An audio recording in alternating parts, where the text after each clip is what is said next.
ఈరోజైతే మనం ముందుగా ఈ బెండకాయలు మనకు ఈ బీరకాయలు చూస్తున్నారు కదా, ఇంతకుముందు నేను నాటుకున్న వాటి నుంచి తీసుకున్న విత్తనాలన్నమాట. విత్తనాలుగా తయారు చేస్తాను వాటిని. ఆ తర్వాత అంతకుముందు నాటడంలో మిగిలిన విత్తనాలు ఇవి మళ్ళీ కూడా ఒక 4 ప్యాకెట్స్ ఇవి తెప్పించానమాట.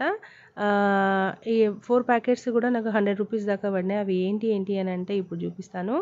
ఇది వచ్చేసి ఓక్రా అంటే బెండకాయ అనమాట. బెండకాయ ఒకటి, బెండకాయ ఒకటి, గోరుచిక్కుడుకాయ ఒకటి, వంకాయ ఒకటి, బ్లాక్ చిల్లీ ఒకటి, పర్పుల్ కలర్ వంకాయ, బ్లాక్ చిల్లీ సీడ్స్ కూడా బాగున్నాయని చెప్పేసి తెప్పించాను. బట్ ఫైనల్గా ఇవి మొలకెత్తుతాయో లేదో చూద్దాం. ఆన్లైన్ నుంచి ఆర్డర్ ఇచ్చి తెప్పించాను.